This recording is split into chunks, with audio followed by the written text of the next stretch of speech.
Good morning everyone. Welcome to my another video. নমস্কাৰ সকলোকে মোৰ ইউটিউবৰ অন্য এটি ভিডিঅ'লৈ আপোনালোক সকলোকে স্বাগতম জনাইছো। পোন প্ৰথমে সকলোলৈকে অসমীয়া নৱবৰ্ষৰ হিয়াভৰা উলগ যাচিলো।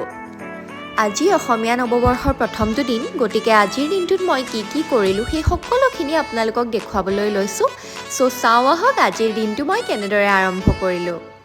এয়া মোৰ সদায় দৰে মই মোৰ ৰুমৰ কামখিনি কৰি লৈছো।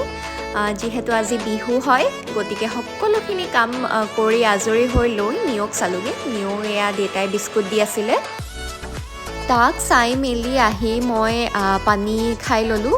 যিহেতু মৰ্ণিঙত সদায় মই পানী এগিলাচেৰে দিনটো আৰম্ভ কৰোঁ। এয়া গৰম পানী এগিলাচ খাই ল'লোঁ। খাই পেলাই এতিয়া ভাবিলোঁ গাটো ধুই লওঁ আৰু মাহ হালধিৰে গা ধুম, যিহেতু ভাল লাগি থাকে দিয়কচোন এই দিনকেইটা। চ' এয়া গা ধুই আহি পেলাই ৰঙা কাপোৰ এযোৰে পিন্ধিছোঁ, যিহেতু বিহু বতৰ আৰু ঘৰলৈ মানুহ দুনুহ আহি থাকে। আৰু এয়া মই কাপোৰ কানি পিন্ধি ৰেডি হৈ লৈছোঁ আৰু ৰেডি হৈছোঁ হয়। এফালে মনটো বেয়াও লাগি আছে, যিহেতু হাজবেণ্ড নাই। তেওঁ চাকৰি সূত্ৰে ছত্তীশগড়ত থাকে, সেইকাৰণে তেওঁ ছুটি নাপালে কাৰণে আহিব নোৱাৰিলে। প্ৰথম বিহু আছিলে এইটো বিয়াৰ পিছত। আমাৰ মনটো বেয়া লাগিছিলে, কিন্তু একো নাই দিয়কচোন, লাইফটো এনেকৈ চলাবই লাগিব। যিহেতু মই ফৌজিৰ ৱাইফ হৈছোঁ যেতিয়া ইমানকণ ষ্ট্ৰং হ'বই লাগিব। এয়া মই ৰেডি হৈ ল'লোঁ। ৰেডি হৈ পেলাই আগফালে গৈ পেলাই চাওঁগৈ বুলি ভাবি এয়া ওলাই আহিছোঁ। মাহঁতো আগফালেকে আছিলে, গতিকে ময়ো গ'লোঁ। এয়া আমাৰ নিয়ো ৰখি আছে, তাক খুলি থৈছোঁ আজি। এয়া দেখিছেনে? তাৰপাছত ভাবিলোঁ চাহকাপ খাই লওঁ আগফালে বহিয়ে। আৰু এয়া মই আগফালে বহি চাহ খাইছোঁ আৰু নিয়ই মোক চাই আছে মুখলৈ। বেচেৰা বেয়াও লাগে, তাক আমি ইমান তেল বস্তুখিনি নিদিওঁ খাবলৈ, কিন্তু মুখলৈ চাই থকাৰ কাৰণে অকণমান নিমকি এটা দিলোঁ আৰু। চাহ খাই আজৰি হৈ ভিতৰত এয়া ডাইনিঙত গৈ পেলাই অকণমান বহিছিলোঁহে, তাকো আকৌ সমানে বহিবলৈ লাগে। এয়া দেখিছেনে? আকৌ এয়া মায়ে পাচলি কাটি আছিলে, তাৰপাছত সি গৈ পিঠিতে বগাই ধৰিছেগৈ একেবাৰে। আজি বিহু বুলি তাক নতুন টি শ্বাৰ্ট এটা পিন্ধাই দিছোঁ আৰু লগতে গামোচাখনো মাৰি দিছোঁ। খুব অশান্তি পাইছে, এয়া কামুৰি মানে তাৰ ততেই নাই আৰু। এয়া আমাৰ বিচনাত উঠাই দিলেতো আৰুৱে ফূৰ্তি পায় সি। এয়া মই মাহঁতক ৰাতিপুৱা সেৱা কৰিবৰ কাৰণে ৰেডি হৈ ল'লোঁ। ভিডিঅ' নকৰিলোঁ, কাৰণ মাহঁতে ইমান চিডিঅ'ত ওলাই থাকি ইমান এটা ভাল নাপায় দিয়কচোন। সকলোবোৰ একে নহয় ন, কেমেৰা চাই থাকে। সেইকাৰণে মই মাহঁতক ভিডিঅ'ত ইমানকৈ মানে ধৰক মই সেৱা কৰোঁতে ভিডিঅ'টো নকৰিলোঁ। এয়া আকৌ মই কেকৰ কাৰণে ৰেডি কৰোঁ বুলি এয়া আহিলোঁ। কেক এটা বনাম বুলি ভাবিছোঁ, যিহেতু আজি মই ঘৰলৈও যাম। সেইকাৰণে ভাবিলোঁ কেকটো বনাই লওঁ, বনাই পেলাই যদি ভাল হয় তেতিয়া মই মাহঁতৰ কাৰণেও কেকটো লৈ যাম বুলি এয়া কেক বনাই আছোঁ এফালে। আৰু এফালে বিহু যিহেতু গান লগাই থৈছোঁ, আৰু মই এনেও নাচনী মানুহ, গান শুনিলে মানে ৰ'বই নোৱাৰোঁ আৰু। নাচি বাগি ফূৰ্তি কৰি মেলি মই কাম কৰি ভাল পাওঁ। আৰু কিটচেনত মই খানা বনোৱাটো মানে মোৰ ফেভৰেট হয়, সেইকাৰণে মই কিটচেনত খানা বনাই থাকি খুবেই ভাল পাওঁ। সকলোৰে বেলেগ ভাল পোৱা থাকে, কিন্তু মোৰ মানে কিটচেনত খানা বনাই বহুত ভাল লাগে। আৰু এয়া কেক ৰেডি কৰি মই অভেনত দি দিছোঁ। কেকটো হ'বৰ কাৰণে 1 hour মান লাগিব, সেইকাৰণে ভাবিলোঁ মই জল্দিকৈ ঘৰলৈ ৰেডি হৈ লওঁ। চ' এয়া মই ৰেডি হৈ ল'লোঁ। অলপ আজি ধুনীয়াকৈ সাজি কাচি লৈছোঁ, যিহেতু বিহু কথা, সেইকাৰণে ভাবিলোঁ ধুনীয়াকৈ সাজি কাচি আজি ঘৰলৈ যাওঁ। এয়া দেখিছেনে মোৰ ফাইনেল লুক? কেনেকুৱা লাগিছে জনাব দেই।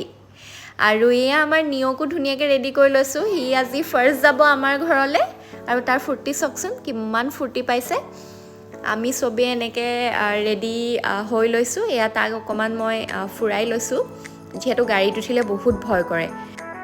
এয়া আমি চবেই ৰেডি হৈ ল'লোঁ। এয়া ওলাই আহিছোঁ গাড়ীত উঠিবৰ কাৰণে। এয়া গাড়ীত উঠি ল'লোঁ। এয়া দেউতা অহা নাই, দেউতাৰ কাৰণে ৰখি আছোঁ। এয়া আমি চব ৰেডি যাবৰ কাৰণে। নিয়ই কিন্তু জাৰ্ণিটো খুবেই এনজয় কৰিছে। এয়া দেখিছেনে কিমান এনজয় কৰিছে। চ' ফাইনেলি মই আহি পাই গ'লোঁ চাৰিগাঁও, মানে মোৰ মাৰ ঘৰ। এয়া সৰু পেহী আৰু পেহাহঁতো আহিছে। তাহাঁতি প্ৰত্যেক বছৰে বিহুৰ দিনা আহে, আৰু আজি ময়ো আহিছোঁ প্ৰথম বিয়া হৈ পেলাই। হাজবেণ্ড নাই অহা, সেইটোৱে অকণমান মনত দুখ এটা থাকি যায় আৰু, ক'ৰবাত নহয় ক'ৰবাত। কিন্তু একো নাই দিয়কচোন, লাইফটো এনেদৰে চলি যাব। আৰু এয়া মোৰ সৰু পেহী দেই। চাহ খাই মেলি আজৰি হৈ ভাবিলোঁ ভিডিঅ' দুটামান বনাই লওঁ আৰু ফটো দুকপিমান ক্লিক কৰি লওঁ। চ' এয়া তাৰে এটা গ্লিমছ হয়। আৰু এয়া দেখিছেনে পেহীহঁত যিহেতু অকণমান লেট পালেহি সেইকাৰণে পেহাই এতিয়া চাহ খাইছে আৰু মাহঁতে কথা পাতি আছে আৰু এইফালে মই নিয়ক অকণমান ফুৰাই আনো বুলি বাহিৰলৈ লৈ আহিলোঁ যিহেতু ভিতৰত সি অকণমান আমনি পাইছিলে আৰু এইফালে এজনী মোৰ সৰু পেহী আৰু এয়া হৈছে পেহীৰ ছোৱালী দেহা আমাৰ আজি ভাগ্যই ভাল আছিলে আমাৰ গাঁৱৰ হুঁচৰিযোৰাও উপভোগ কৰিবলৈ পালোঁ খুবেই মনটো ভাল লাগিলে প্ৰতি বছৰে হুঁচৰিযোৰা পাই থাকোঁ আৰু আজি ভাগ্য ভাল হোৱাৰ কাৰণে আজিও পালোঁ সকলোখিনি কৰি মেলি এয়া যাবলৈ ওলালোঁ দুপৰীয়া ভাত খোৱাখিনি তুলিবলৈ নহ'লে সকলোখিনিৰ মাজত ভিডিঅ' কৰি থাকিবলৈ ভাল নালাগে কাৰণে ময়ো ইমান গুৰুত্ব নিদিলোঁ আৰু এয়া যাবৰ কাৰণে ওলালোঁ এয়া মায়ে অকণমান আগবঢ়াবৰ কাৰণে আহিছে এয়া দেখিছেনে সকলোৱে আহি পেলাই বাই বাই দিছে এইটো টাইমতে অকণমান বেয়া লাগে মাহঁতক এৰি আহিবৰ কাৰণে আৰু মোৰ খুৰা দুজনো আছে আৰু দাদা তেওঁলোকক এৰি আহিবৰ কাৰণে মনটো খুবেই বেয়া লাগে সৰুৰ পৰা বহুত মৰমত তেওঁলোকে তুলি তালি ডাঙৰ দীঘল কৰিছে আৰু তেওঁলোকৰ মোৰ প্ৰতি মৰমটো খুবেই বেছি চ' উপায় নাই যাবতো লাগিবই এয়া মাহঁতে আগবঢ়াই দিলে আৰু এয়া আমি ঘৰলৈ বুলি ওলালোঁ এয়া আমি আহি ঘৰ পালোহি আৰু আজি বহুত গৰম আছিলে সেইকাৰণে ঘামি জামি অৱস্থা নাইকিয়া হৈ ঘৰ ওলাইছোঁহি আৰু এয়া নিয়ৰ পূৰা ফূৰ্তি এয়া আহি পেলাই ভাবিলোঁ ফ্ৰেছ হৈ লওঁ সোনকালে এনেও চাদৰ মেখেলা পিন্ধি গ'লে বহুতখিনি কাপোৰ ওলাই যায় এয়া দেখিছেনে এয়া ফ্ৰেছ হৈ আহি পেলাই এইখিনি তেনেদৰে অকণমান টাইম ফেনৰ তলত দি দিছোঁ তাৰপাছত আহি পেলাই অকণমান ড্ৰয়িং ৰুমটোতে অকণমান বহিলোঁ বহুত গৰম আছিলে কাৰণে মা নাছিলে মা ওচৰতে ওলাই গৈছিলে কাৰণে মই ভাবিলোঁ মই দেউতাক চাহকাপ দি লওঁ চাহকাপ দি পেলাই এয়া মই আকৌ নিজৰ কাপোৰ কিছুমান জাপিবলগীয়া আছিলে সেইখিনিও কৰি লৈছোঁ আজিৰ দিনটো যিহেতু বহাগ বিহু হয় সকলোখিনি দিনটো মই ভালদৰে পাৰ কৰিবলৈ চেষ্টা কৰিলোঁ যিহেতু হাজবেণ্ডো নাথাকে তেওঁ থকা হ'লেও চাগে আৰু অলপ ভাল হ'লহেঁতেন কিন্তু হ'লেও তেওঁৰ এবচেঞ্চত মই সকলোখিনি ভালদৰে মেইনটেইন কৰিবলৈ চেষ্টা কৰিলোঁ কিমানখিনিলৈকে পাৰিছোঁ মই নাজানো কিন্তু মই মোৰ ফালৰ পৰা 100% দি পেলাই সকলো ফালে মই মেইনটেইন কৰিবলৈ চেষ্টা কৰিলোঁ এয়া বাকী থকা যি কাপোৰ আছিলে সকলোখিনি জাপি আজৰি হৈ লৈ এয়া ৰাতি ডিনাৰত অকণমান হেল্প কৰি দিলোঁ মাক আৰু মায়ে বাকীখিনি কৰিলেই মই লাষ্টত জাষ্ট মই বেঙেনা ফ্ৰাই কৰিছোঁ আজি যিহেতু ভেজ হয় মোৰ টোটেলি সেইকাৰণে আমি আজি ভেজ খাইছোঁ এয়া মই অকণমান ক'ল্ড ড্ৰিংকছ খাই লৈছোঁ বহুত গৰম ফিল কৰিছোঁ সেইটো কাৰণে আৰু এয়া বনাই মেলি খাই বৈ আজৰি হৈ ল'লোঁ ভাত খাই আজৰি হৈ এয়া শুবৰ কাৰণে গ'লোৱে চ' মোৰ ভিডিঅ'টো আজি ইমানেই আছিলে যদি ভিডিঅ'টো চাই ভাল পাইছে তেনেহ'লে লাইক কমেণ্ট আৰু শ্বেয়াৰ কৰি দিব thank you bye bye good night